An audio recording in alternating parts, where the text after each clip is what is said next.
Hola, ¿cómo están? Bienvenidos, bienvenidas. Arrancamos una nueva emisión de Horizonte Sur Global, el programa de política internacional de la pantalla de Barricada TV. Y nos vamos directamente con nuestro flash de noticias. Estados Unidos mató al líder de Al-Qaeda.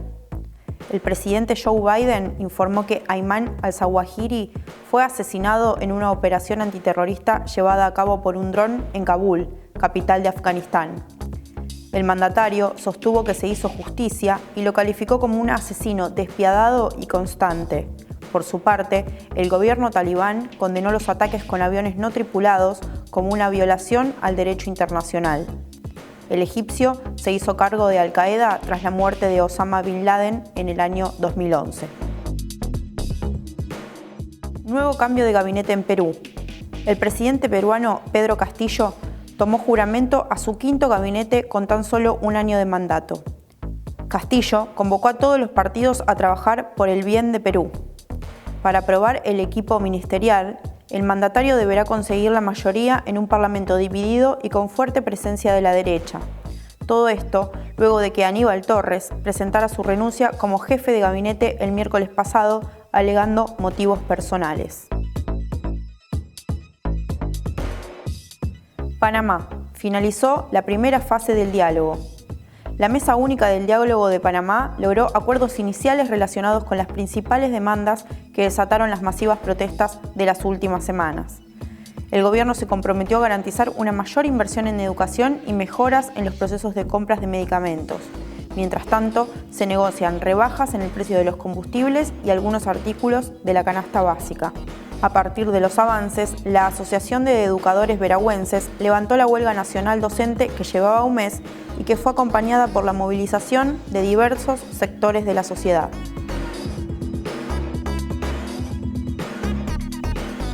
Reanudan las conversaciones por el acuerdo nuclear. Delegaciones de Irán, Estados Unidos y la Unión Europea comenzaron una ronda de negociaciones en la capital de Austria para dar cumplimiento al Plan Integral de Acción Conjunta, conocido como Pacto Nuclear. El acuerdo firmado en 2015 por el gobierno persa y las potencias tiene como objetivo garantizar el carácter civil del programa nuclear iraní, al que se acusa de querer hacerse con armas nucleares a pesar de sus desmentidos. En 2018, durante la presidencia de Donald Trump, Estados Unidos anunció su salida unilateral del convenio y avanzó con sanciones contra Teherán. El jefe negociador de Irán llamó al gobierno de Biden a actuar con madurez y responsabilidad.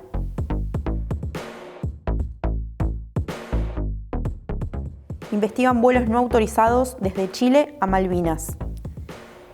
El Ministerio de Defensa de Argentina detectó 5 vuelos no autorizados a través de su espacio aéreo. Las incursiones se produjeron entre el 27 y el 30 de julio y fueron halladas por el Comando Conjunto Aeroespacial de las Fuerzas Armadas. El hecho fue calificado por Tierra del Fuego como de extrema gravedad. Según se informó, no tenían plan de vuelo ni comunicación oficial con las agencias de control argentinas. La cartera de Jorge Tayana giró un informe a Cancillería con el objetivo que inicie las gestiones ante el gobierno trasandino para que se aclare el motivo de estos vuelos.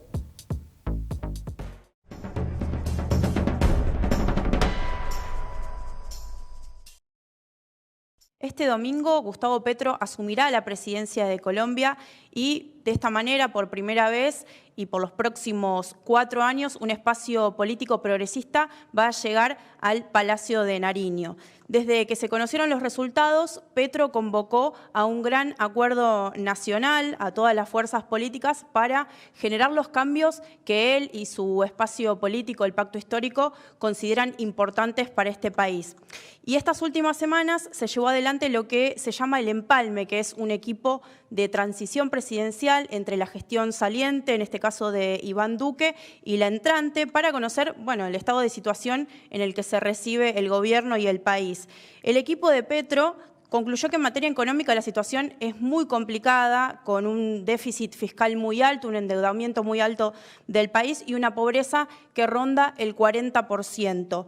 Esta realidad vuelve urgente el mandato electoral con que el Pacto Histórico llega al poder el próximo 7 de agosto para generar justamente políticas de inclusión social, de justicia social, como así también de mayor inversión en las áreas de educación y de salud pública. Sobre todos estos temas y sobre los desafíos que se vienen para Colombia vamos a hablar con Diego Carrero, economista, investigador, encargado del empalme por el Catastro Multipropósito, un sistema de información que registra datos actualizados sobre el ordenamiento y la planificación en el territorio y del que él ya nos va a contar mejor en esta entrevista. Hola Diego, ¿cómo estás? Bienvenido, muchas gracias por tu tiempo. Hola, muchas gracias a ti, Luciana, y a todo el equipo de trabajo y todas las personas que nos ven en este momento. Bueno, Diego, contanos en principio, ¿cómo recibe la economía Gustavo Petro para iniciar su gestión? Bien, yo creo que hay que resaltar dos elementos centrales. El primero de ellos tiene que ver con, por supuesto, los efectos que trajo la pandemia para Colombia.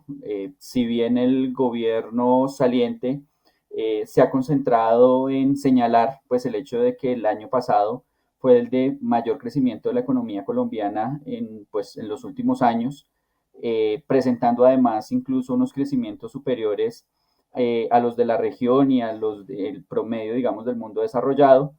Detrás de ese planteamiento hay una cosa que destacar, y es que, claro, tenemos uno de los mayores crecimientos, pero ese crecimiento se explica porque Colombia también fue una de las economías más golpeadas como consecuencia de la pandemia. Simplemente para resaltar que la peor caída del Producto Interno Bruto de Colombia la registramos precisamente en el año 2020 y naturalmente lo que estamos teniendo hasta ahora con los crecimientos que se obtuvieron durante el 2021 es intentar emparejar un poco las cosas en relación a la situación que traía la economía en el 2019. Dicho de otra manera, en términos de desarrollo económico, en términos de crecimiento, de tamaño de la economía, básicamente el gobierno que tomará posesión el 7 de agosto a las 3 de la tarde, recibe un país en un estado similar al que lo recibió el gobierno de Iván Duque en el 2018. Es decir, casi que en términos por lo menos de tamaño de la economía, no tuvimos crecimientos significativos durante estos 4 años, simplemente una recuperación después de la pandemia, pero el problema es que si bien esa torta, que es la economía, ¿cierto? Esa riqueza que se produce año a año, tiene unos niveles similares a los registrados entre 2018 y 2019, en términos de endeudamiento público, en términos de déficit en cuenta corriente, en términos de niveles de desempleo, en términos de niveles de pobreza, tenemos unas cifras sin ninguna duda más dramáticas. El desempleo en Colombia ha ondeado alrededor de la cifra de los 3 millones de personas.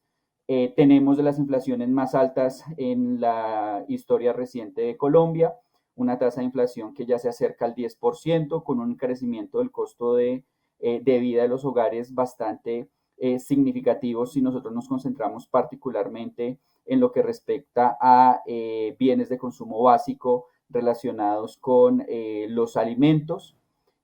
Tenemos adicionalmente un déficit fiscal de cerca del 8% del Producto Interno Bruto, una deuda externa que superó el 50% del Producto Interno Bruto, una deuda pública en general que va a estar girando alrededor del 60%, un déficit en la cuenta corriente de aproximadamente 4 puntos del Producto Interno Bruto y una devaluación de la moneda como nunca antes la habíamos tenido. Es decir, hoy el gobierno recibe la moneda colombiana, el peso colombiano, con un valor comparativo con el precio, con el valor del dólar, que nos muestra más o menos una relación de un dólar igual a 4.300 pesos colombianos. Entonces, sin dudas, el tamaño de la economía es igual, ¿cierto?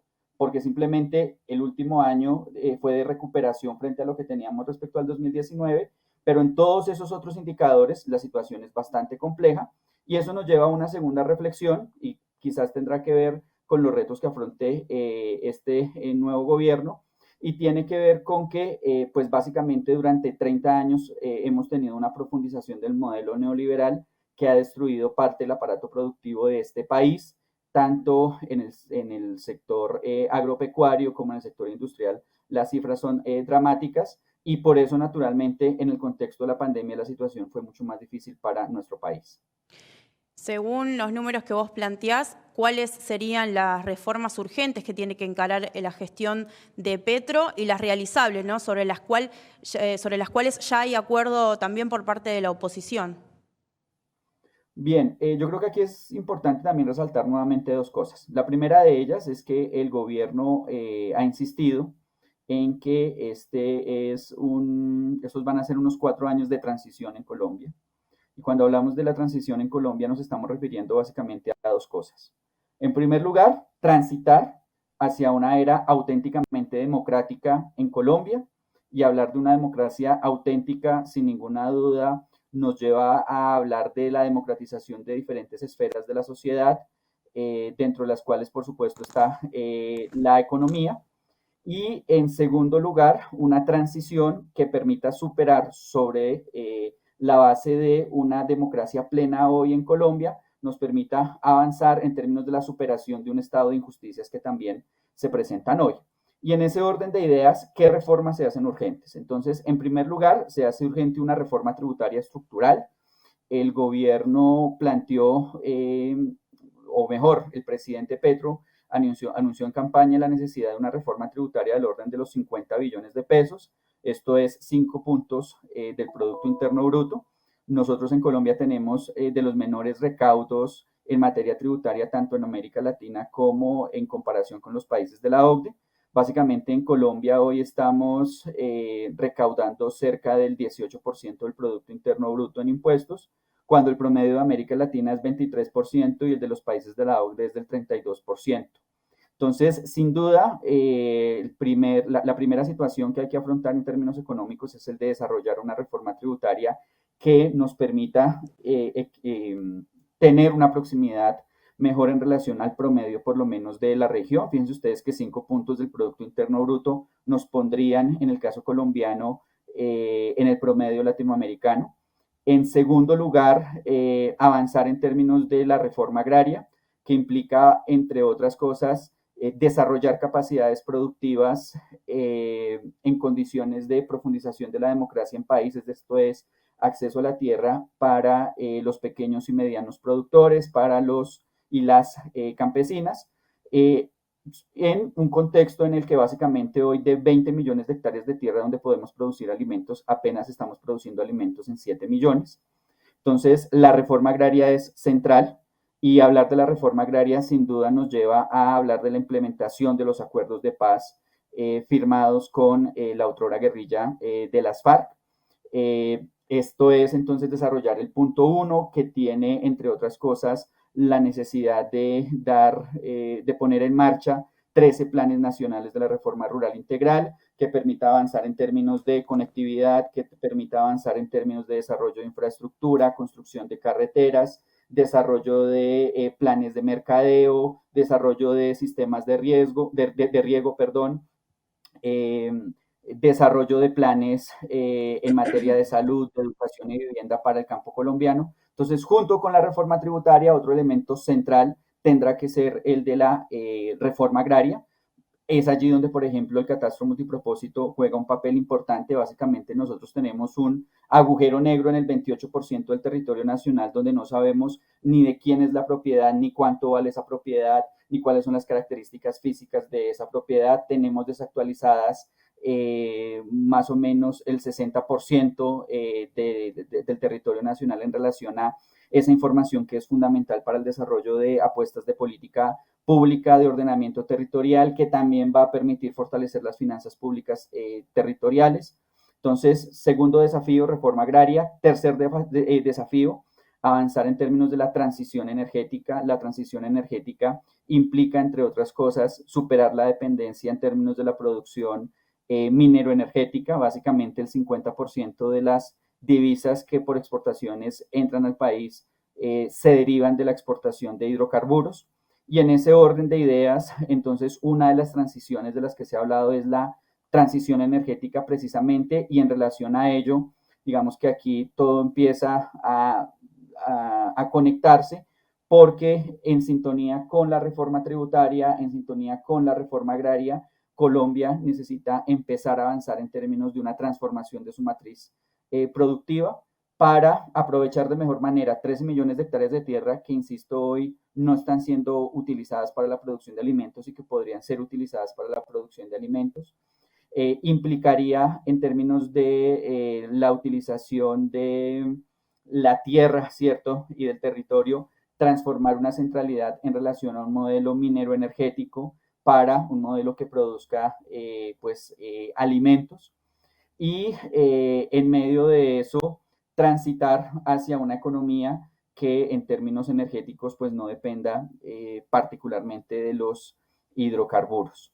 Y adicionalmente, todo esto implicará, digamos que junto con la reforma agraria, aquí seguramente también se pondrá sobre la mesa el tema de la reforma urbana, ¿cierto? Una reforma urbana donde hay que repensarse el ordenamiento territorial en perspectiva de la lucha contra el cambio climático, una acción climática urgente donde incluso lo que uno evidencia con las diferentes intervenciones del presidente Petro es que indiscutiblemente Colombia tendrá que jugar un papel importante en la región, en tanto el tema del cambio climático no solamente es un asunto que atañe a Colombia, sino que atañe, por supuesto, a la región y al planeta. Y en ese orden de ideas, pues por eso se ponen sobre la mesa temas como como el de la justicia ambiental. Y en ese plano, entonces también es importante señalar que esto implicará un nuevo ordenamiento del territorio sustentado en la gobernanza del agua, cosa que se intentó hacer cuando el presidente Petro fue alcalde de la ciudad de Bogotá hace unos años. Y entonces, sin duda, yo creo que estos 4 elementos van a ser centrales en términos de la agenda que viene. Entonces, para redondear, 1, reforma tributaria; 2, reforma agraria; 3, transición energética; 4, acción para enfrentar el cambio climático. Diego, ¿qué lectura haces de los nombramientos que ya fueron anunciados para integrar el nuevo gobierno? Algunos hicieron mucho ruido en la política tradicional porque justamente hay una articulación, ¿no?, entre la política tradicional y la militancia. Bien, yo creo que hay 2 cosas importantes y creo que sucede en todo tipo de, digamos, en general en los gobiernos. Y es, por supuesto, el presidente Petro tiene un desafío, y ese desafío es garantizar la gobernabilidad durante estos 4 años, pero esa gobernabilidad se garantiza, por supuesto, en el marco de lo que es un gran acuerdo nacional, donde diferentes fuerzas políticas del país pues tienen que confluir en términos de esos asuntos que se consideran centrales para las transformaciones que requiere Colombia. Y de otro lado, pues hacer valer el voto de los 11.200.000 colombianos y colombianas que le apostaron a una opción de cambio. Entonces creo que el presidente Petro ha estado equilibrando esos dos elementos. En ese orden de ideas hay cosas importantes para destacar. La primera de ellas pues tiene que ver con el nombramiento del ministro de Defensa, una persona bastante reconocida, el doctor Velázquez, en el caso colombiano, por enfrentar en la década de finales de la década de los 80, inicios de los 90, el narcotráfico precisamente en el noroccidente del país, donde existía pues una presencia bastante fuerte del cartel de Medellín, y pues la forma como en su momento desentrañó esa relación entre narcotráfico, política, diferentes instancias del Estado. Posteriormente estuvo al frente, digamos, del tema de la parapolítica, situación en la que pues también, como conoce el país y como conoce la región, Gustavo Petro enfrentó de manera decidida pues ese fenómeno, enfrentó lo que fue la presencia de los llamados parapolíticos en el Congreso de la República. Y en ese orden de ideas, pues por solamente citar ese ejemplo, es una persona que indiscutiblemente goza de bastante respetabilidad, no solamente dentro de Colombia, sino fuera de ella. y en ese orden de ideas se coloca el punto, como decimos aquí en el país, el punto sobre la I, en lo que respecta a un asunto que es de primer orden y es la transformación de las fuerzas militares en lo que tiene que ser una apuesta hacia una auténtica era de paz en Colombia. Creo que frente al punto anterior precisamente me faltaba hacer hincapié en que todos estos elementos de los que se han venido hablando son los que nos pueden permitir avanzar en términos de la construcción de la paz completa en Colombia, no solamente cumplir el acuerdo de paz con las FARC, sino adicionalmente avanzar en una agenda que permita que los otros actores que hoy siguen armados en Colombia se desarmen. Eso solamente se logra a través de cambios que garanticen la justicia social. Eso solamente se garantiza en la medida en que haya credibilidad en las instituciones. Y en ese orden de ideas, por supuesto que ese nombramiento apunta precisamente a eso, a cómo tenemos unas fuerzas militares para avanzar hacia la construcción de una era de paz en Colombia, para avanzar en la reforma a la policía, que también es indispensable y es fundamental. Esto es pasar la fuerza policial del Ministerio de Defensa, donde actualmente está, una cosa atípica, no solamente en la región, sino en el mundo, y pues volver a la policía o poner a la policía en un sector propio de la autoridad civil, si lo queremos ver de esa manera.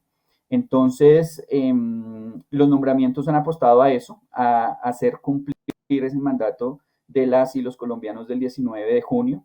Lo mismo podemos verlo, se puede observar mejor en el caso del nombramiento de Álvaro Leiva, que ha sido pues un destacado líder político en Colombia, también que acompañó el proceso de paz en su momento con las FARC, en términos de una agenda regional que debe permitir, entre otras cosas, el restablecimiento de las relaciones con Venezuela, cosa que adicionalmente servirá en materia económica, sin ninguna duda, en el nororiente del país, en la frontera. El caso de Susana Muhammad creo que también es relevante precisamente frente a lo que estábamos hablando del cambio climático. ¿Quién mejor que ella para poder dar dar esa mirada y ese enfoque en términos de la lucha contra el cambio climático? En el caso del Ministerio de Hacienda, pues un nombramiento que, entre otras cosas, intentó mandar un mensaje de tranquilidad a quienes estaban señalando por ahí pues que esto iba a ser la caos económica, pero garantizando los cambios que se requieren en términos fiscales. Ya lo dijimos, el caso de la reforma tributaria. Allí hay otros nombramientos destacables, como por ejemplo el caso del viceministro general, el profesor Diego Guevara, un economista heterodoxo que sin duda también allí va a garantizar que pues ese mandato, digamos, de cambio y cosas o elementos centrales como el de la reforma tributaria se puedan llevar a cabo. Entonces creo que por un lado se garantiza gobernabilidad, pero por otro lado se mandan unos mensajes claros en relación a que Colombia votó por el cambio. Si Colombia en estos 4 años no tiene cambios sustanciales realmente, como lo ha manifestado el mismo presidente Petro, pues llegaría a un estado de cosas, a una situación bastante insostenible, y pues en ese orden de ideas son nombramientos que garantizan gobernabilidad por un lado, pero que por otro lado apuntan a que se puedan hacer las grandes transformaciones que requiere Colombia para avanzar en esa transición hacia una democracia plena y de superación del actual estado de injusticias. Diego, vos recién mencionabas el caso de Venezuela, teniendo en cuenta esta nueva etapa en Colombia. ¿Qué se puede esperar de las relaciones del país con el Cono Sur, con el resto de América Latina, con el Caribe, teniendo en cuenta las décadas de sumisión de Colombia con Estados Unidos en general, ¿no? Y las relaciones con Estados Unidos? Yo creo que hay 2 hechos que son relevantes. El primero de ellos tiene que ver sin duda con el mismo discurso que el 19 de junio en horas de la noche eh, desarrolló el presidente electo, y que tiene que ver con avanzar en un equilibrio de las relaciones entre los Estados Unidos y el resto de la región. Yo creo que eso fue fundamental.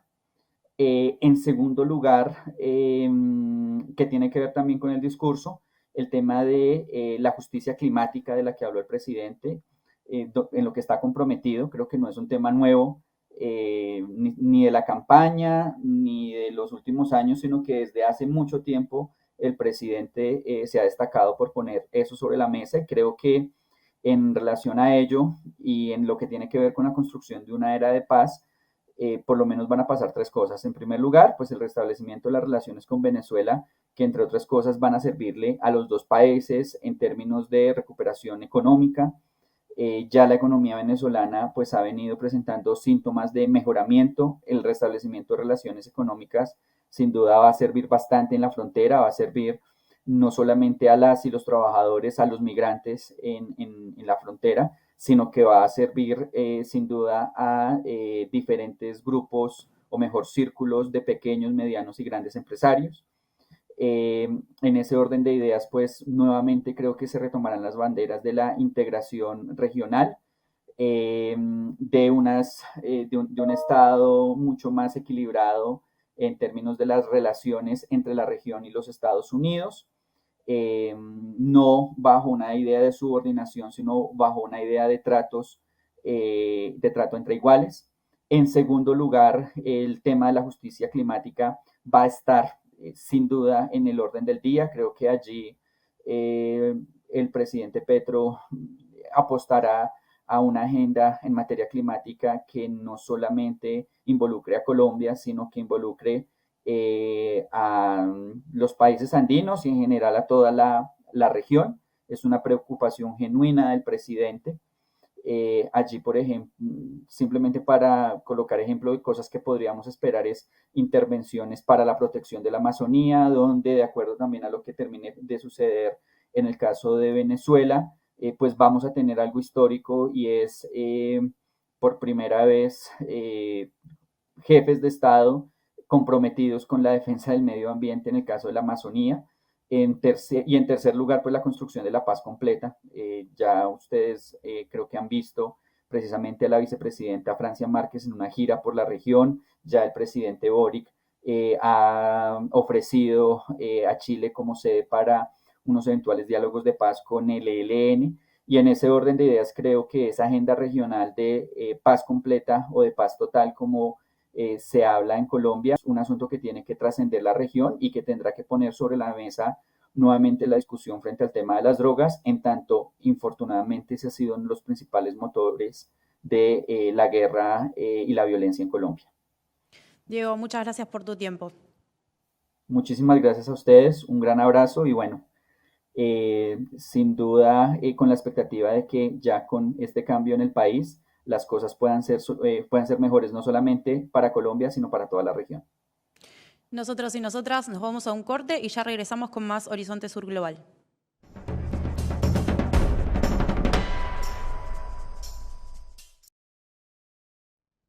Tercer y último bloque de Horizonte Sur Global, y ahora nos vamos a ver la agenda semanal de la mano de los compañeros y las compañeras de ARG Medios.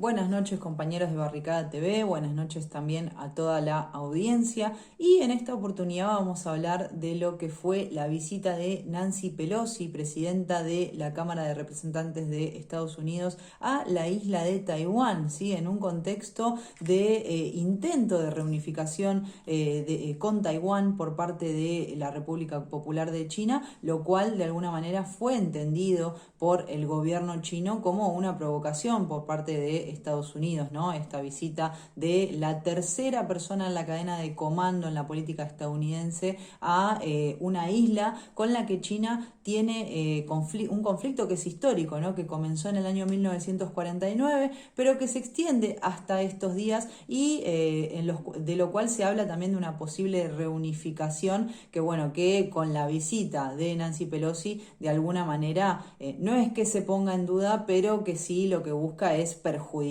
esa reunificación. De hecho, el gobierno chino entendió esta visita justamente como un apoyo al gobierno de Taiwán para justamente resistir a lo que es la reunificación con el gobierno de la República Popular China. Esta visita también lo que muestra es que existen intereses estratégicos por parte de Estados Unidos en la isla de Taiwán, no solo en la isla de Taiwán, sino en toda la región región de Asia-Pacífico. El investigador del CONICET, Gabriel Merino, hablaba justamente de 3 ejes, ¿no?, que Estados Unidos viene a buscar defender con esta visita de Nancy Pelosi, como yo les comentaba. Por un lado, hablamos de que lo que busca Estados Unidos es mantener el control de las 2 cadenas de islas bases que rodean a China y bloquean el acceso directo a los océanos, ¿no? Algo fundamental para Estados Unidos, que tiene diferentes bases militares que rodean a China y que, como les comentaba, también lo que vienen a hacer es bloquear el acceso a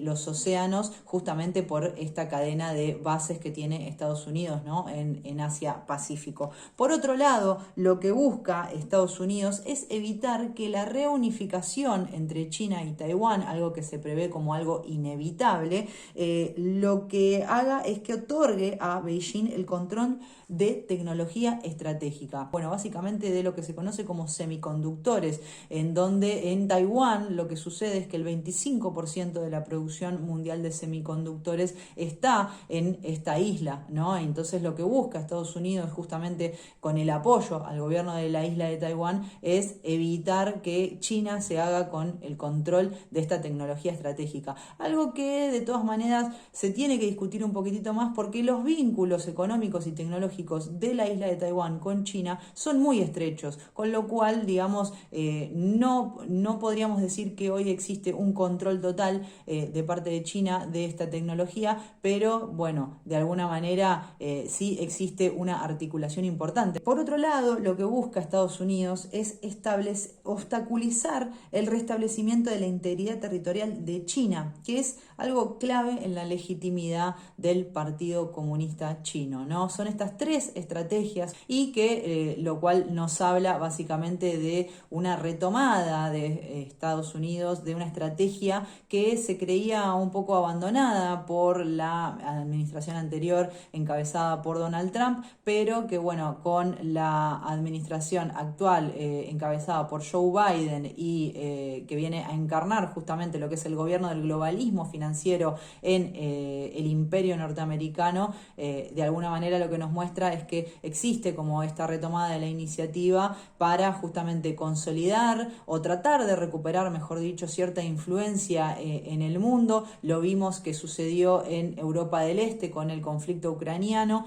pero también lo vemos que está empezando a desarrollarse también en Asia-Pacífico, con lo que parece ser el inicio de un conflicto en esta isla de Taiwán, que bueno, que de alguna manera esperemos, habrá que esperar para ver qué es lo que sucede, pero que bueno, que ya de por sí generó muchísima incomodidad la visita de Pelosi a Taiwán en el gobierno de China, y que bueno, que habrá que esperar para ver qué es lo que sucede, ¿no? Esperemos que no llegue a mayores, pero bueno, como les decía, ante la estrategia de recuperar iniciativa, lo que se busca justamente es generar conflictos para hacerse más presentes de forma bélica en lo que es Asia-Pacífico.